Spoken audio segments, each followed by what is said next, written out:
శ్రీమాత్రే నమ. జయ గురు దత్తాత్రేయ నమ. ఈ వీడియోలో మనం 2026వ సంవత్సరంలో ఏ రాశుల వారికి అదృష్టం కలగబోతుంది, వారు ఎటువంటి జాగ్రత్తలు తీసుకోవాలి లేదా ఎటువంటి పరిహారాలు పాటించాలి అన్న విషయాన్ని ఈ వీడియోలో పరిశోధనాత్మకంగా నాడీ గ్రంథాల ఆధారంగా మీకు తెలియజేయడం జరుగుతుంది. ఏదైనా రాశి చక్రంలో జాతకుడు యొక్క జన్మ రాశిని బట్టి 9 గ్రహాలు, అంటే చంద్రుడున్న రాశి మీది కాబట్టి మిగతా 8 గ్రహాలతో పాటు చంద్రుడు కూడా తన యొక్క సంచారంలో మీకు లాభాన్ని కానీ నష్టాన్ని కానీ కలగజేయడం జరుగుతూ ఉంటుంది. అయితే ఎప్పుడైనా మనకు ఒక గ్రహం బాధిస్తుంది, ఇబ్బంది పెడుతుంది అనుకున్న సమయంలో ఆ గ్రహానికి శాంతి చేయించవలసి ఉంటుంది. అంటే ఇది పరిహార రూపంలో కానీ, దానం రూపంలో కానీ, జప రూపంలో కానీ, హోమం రూపంలో కానీ మనకి ఇబ్బంది పెట్టే గ్రహానికి పరిహారం చేయించుకుంటేనే మనకి అనుకూలంగా ఉపయోగంగా ఉండే గ్రహాలు మనకు అనుకూలించడం జరుగుతూ ఉంటుంది. మనకి ఫేవర్గా ఉన్న గ్రహాలకి పెద్దగా మనం ఈ జప దానాలు లాంటివి ఏం పెద్దగా అక్కర్లేదు. అయితే మనకి ఏ గ్రహం ఉపయోగపడుతుందో ఆ గ్రహం యొక్క అధిదేవత లేదంటే ఆ గ్రహానికి సంబంధించినటువంటి దేవతని ప్రసన్నం చేసుకోవడం వల్ల, ఆరాధన చేయడం వల్ల కంపల్సరీగా మనకి ఆ గ్రహం యాక్టివేట్ అయి శుభ ఫలితాలు ఇవ్వడం జరుగుతూ ఉంటుంది. అయితే జ్యోతిష శాస్త్ర ప్రకారం పెద్ద టెక్నిక్ ఏంటంటే, అసలు జాతకుడికి గోచారరీత్యా నడుస్తున్నప్పుడు ఏ గ్రహం ఉపయోగపడుతుంది, ఏ గ్రహం ఇబ్బంది పెడుతుంది అని తెలుసుకొని ఆ గ్రహానికి తగు విధంగా పరిహారాలు చేసుకుంటే కంపల్సరీగా మనకి ఆ గ్రహాల యొక్క ప్రభావం మన మీద పడి మనం పొందవలసినటువంటి శుభ ఫలితాలు పొందడం జరుగుతూ ఉంటుంది. అయితే ఏ గ్రహం కూడా, ప్రతి గ్రహం కూడా శుభ ఫలితం ఇవ్వగలదు, అలాగే చెడు ఫలితం, పాప ఫలితం కూడా ఇవ్వగలదు. ఏ స్థానంలో ఉన్నా ఎక్కడున్నా ఏదైనా ఒక గ్రహం ముందుగా చెడు ఫలితాన్ని ఇచ్చిన తర్వాతే శుభ ఫలితాలు ఇవ్వడం జరుగుతుంటుంది. కాబట్టి మనం ముందుగా గమనించి అది సమయానుకూలంగా గ్రహాల యొక్క దృష్టిని కూడా దృష్టిలో పెట్టుకొని ఏ గ్రహానికి శాంతి చేయించుకోవాలి, ఏ గ్రహం యొక్క దేవతను ఆరాధించాలన్న విషయాన్ని మనం ఈ వీడియోలో కేవలం రాశి చక్రంలో, అంటే మీ యొక్క జన్మరాశి ఆధారంగా తెలుసుకోవడం జరుగుతూ ఉంటుంది. మరింత లోతైన ఫలితాలు కావాలంటే మాత్రం లగ్నాన్ని బట్టి, జరుగుతున్న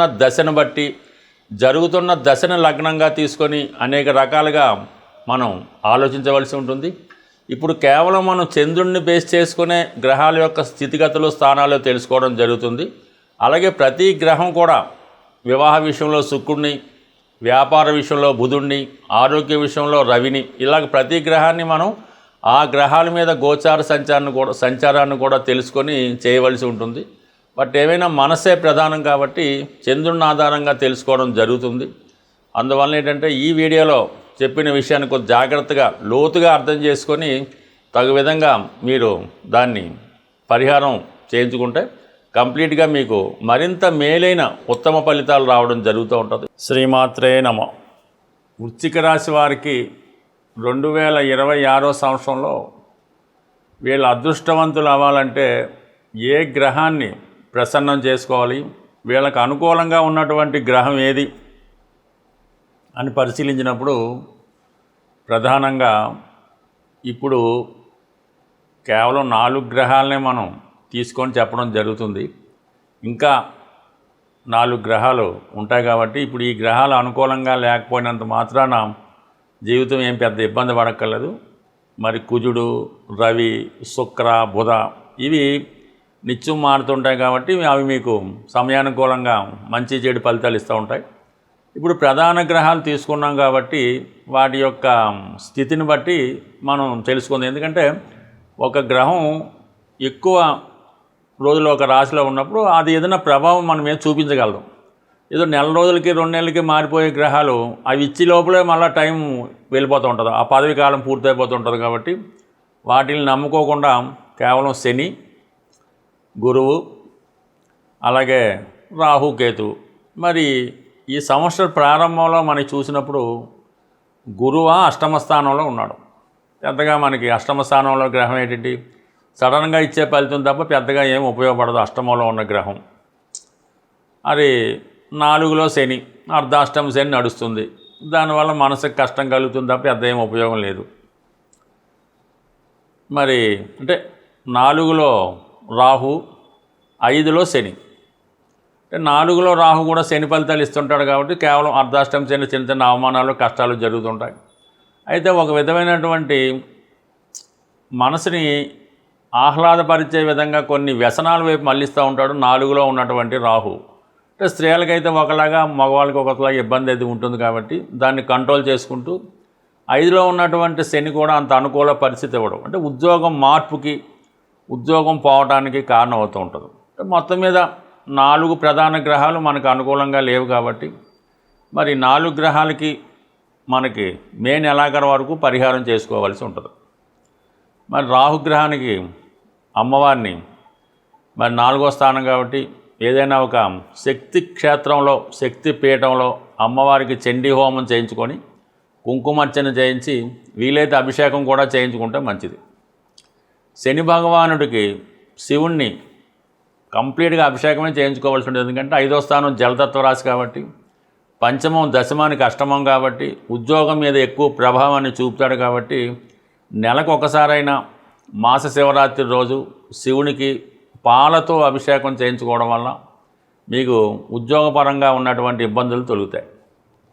ఇక మనకి గురువు అష్టమంలో ఉన్నాడు కాబట్టి కొన్ని సందర్భాల్లో ధన విషయంలో మంచివాడు, కానీ ఏదైనా ఒక చెడు ఫలితం ఇచ్చిన తర్వాత మాత్రమే శుభ ఫలితం ఇస్తూ ఉంటుంది అష్టమంలో ఉన్నటువంటి గ్రహం.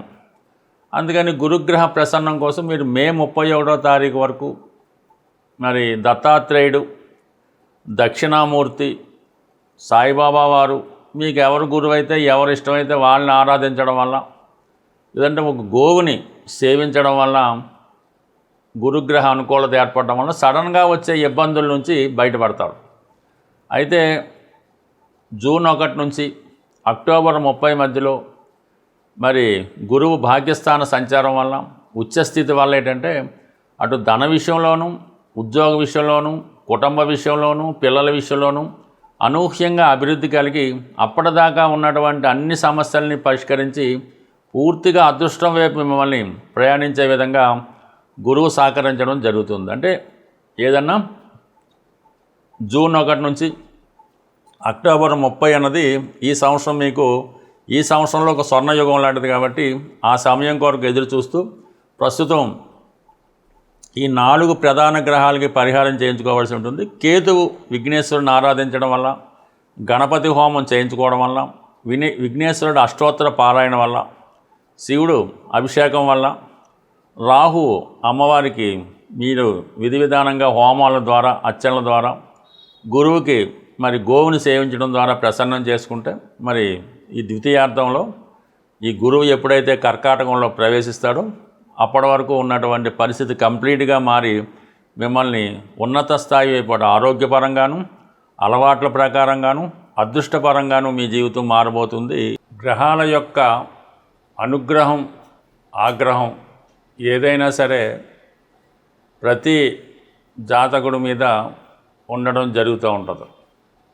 అయితే గ్రహాల్ని ప్రసన్నం చేసుకునే ప్రయత్నంలో ప్రతి ఒక్కరూ విధి విధానంగా వారి యొక్క ఆచారాన్ని బట్టి కంప్లీట్గా సూర్య నమస్కారం ఒకటి ప్రతిరోజు రెగ్యులర్గా చేసుకోవాల్సి ఉంటుంది. ఎవరైనా సరే ఏదో మంచం మీద ఉండి లేవలేని పరిస్థితుల్లో ఉన్నవాళ్ళు ఎవరైనా ఉంటే వాళ్ళు ఎగ్జామ్షన్ తప్ప ఓపిక ఉన్న ప్రతి వాళ్ళు కూడా ఈ సూర్య నమస్కారం అన్నది చేసుకోవడం వల్ల చాలా సమస్యల నుంచి బయటపడడం జరుగుతూ ఉంటుంది. దాని తర్వాత గోసేవ అన్నది చాలా ఇంపార్టెంట్. అంటే గోసేవ అంటే ఏదో ఒక గోశాల నిర్వహిస్తూ ఉంటారు పెద్దలు. అక్కడికి వెళ్ళి ఏదో ఆవుకో, బెల్లం మొక్కో, అటుకులో, అది కాదు సేవ అంటే. శుభ్రంగా అక్కడ ఉన్నటువంటి పరిసరాలు, మన ఇల్లు ఎలాగైతే శుభ్రం చేసుకుంటామో గోవు యొక్క ఆ పరిసరాలు అన్నీ శుభ్రంగా నీట్గా పెట్టి గోవుకి ఏదన్నా చల్లని గాలి తగిలేలాగో ఈ దోమలు ఈగల నుంచి బాధపడకుండా వెరీ నీట్గా మనం ఎలాగైతే ఉంటామో ఆ గోవుకు కూడా అటువంటి సదుపాయం పెట్టిన తర్వాత దాని తర్వాత ఆవుకి ఇవ్వాల్సినటువంటి ఆహారం ఏమన్నా అది పరిశుద్ధమైనది అంటే ఏదైనా మిగిలిపోయిందో ఇంకోటో అలా కాకుండా శ్రద్ధగా మన పెద్దలకి పూర్వీకులకి దేవునికి ఏ విధంగా నైవేద్యం తయారు చేస్తామో ఆ విధంగా తయారు చేసి ఇది నానబెట్టాం మొలకలు ఏదన్నా సరే దాంట్లో ప్యూరిటీగా మీ అమ్మగారికి ఏ విధంగా పెడతారో ఆ విధంగా ఆ గోవుకి ఆహారం కూడా శుభ్రమైన ఒక ఇస్తిరాకులో చక్కగా పెట్టి ఆ ఆవు తింటున్నప్పుడు మరి ఒక 3 ప్రదర్శనలు చేసి నమస్కారం పెట్టుకోవడం వల్ల కంప్లీట్గా ఆ గోవు యొక్క అనుగ్రహాన్ని పొందడం జరుగుతూ ఉంటుంది. సో ఈ విధంగా చేసుకుంటూ కంప్లీట్గా ఈ 2 చేసుకుంటే చాలు, మిగతా అన్ని సకల దేవతల్ని పొందే అనురాగం వస్తుంది. దాని తర్వాత చాలామంది ఈ మధ్యకాలంలో ఎవరైతే మీ కుటుంబంలో ఉంటారో తల్లి ఉండొచ్చు, తండ్రి ఉండొచ్చు, పెద్దలు ఉండొచ్చు, అత్తగారు మామగారు ఉండొచ్చు, ఎట్టి పరిస్థితుల్లో కూడా మీకు ఎంత కోపం ఉన్నా వారిని ఆకలితో మాత్రం ఉండనివ్వకండి. 4 పూట్ల వారికి కనీసం ఈ బిస్కెట్లో ఏ ఆహారమో ఏదో పెట్టాలి తప్ప ఒకరి మీద ఒకరికి కోపం చూపిస్తూ ఎక్కువగా ఈ మధ్యకాలంలో అత్తమామల్ని ద్వేషించడం, సరైనటువంటి ఆహారం పెట్టకపోవడం, అలాగే మీ పిల్లలకి వాళ్ళ మీద ద్వేషం పెంచే విధంగా మాటలు చెప్పడం, ఇవి మీ కుటుంబం యొక్క పతనానికి కారణమవుతుంటుంది. ఫ్యూచర్లో మీ పిల్లలు ఎందుకు పనికిరాని వాళ్ళుగా తయారవడానికి రావడం జరుగుతూ ఉంటుంది. అంటే ఇవన్నీ కొంతమందికి చాలా కొత్తగా అద్భుతంగా అనిపించవచ్చు, కానీ ప్రతినిత్యం ప్రతిరోజు ఎక్కడో అక్కడ ఇది జరుగుతుంది. వీటిని ముందు మీరు కట్టడి చేసుకోగలిగితే, అంటే కొన్ని సందర్భాల్లో అది భర్తకు తెలియపోవచ్చు, కొన్ని సందర్భాల్లో భార్యకి తెలియపోవచ్చు. ఈ విధంగా మీ ఇంట్లో ఉన్నటువంటి మీ దేవతల్ని మీరు అశ్రద్ధ చేసినప్పుడు మీకు ఏ విధంగా అది ఐశ్వర్యం కలుగుతుంది, అదృష్టం కలుగుతుంది. ఈ చిన్న చిన్న నియమాల్ని మీరు పాటించండి, ధర్మాన్ని కాపాడండి. అయితే మీ తల్లిదండ్రులని అత్తమామలనే కాకుండా మీ చుట్టుపక్కల ఎవరన్నా, అంటే మనకు సేవ చేస్తున్న వాళ్ళు, మన దగ్గర పనిచేస్తున్న వాళ్ళు, కనీసం ఇరుగు పొరుగు వాళ్ళు, పిల్లలు కానీ పెద్దవాళ్ళు కానీ ఆకలితో ఉంటే అది ఎవరికి కూడా రానించదు, దేశానికి కూడా అంత క్షేమం కాదు. సో ఈ చిన్న విషయాన్ని మీరు అర్థం చేసుకుంటే మీరు అదృష్టవంతులుగా మారడం, అన్నపూర్ణగా మారడం జరుగుతుంది. స్వస్తి.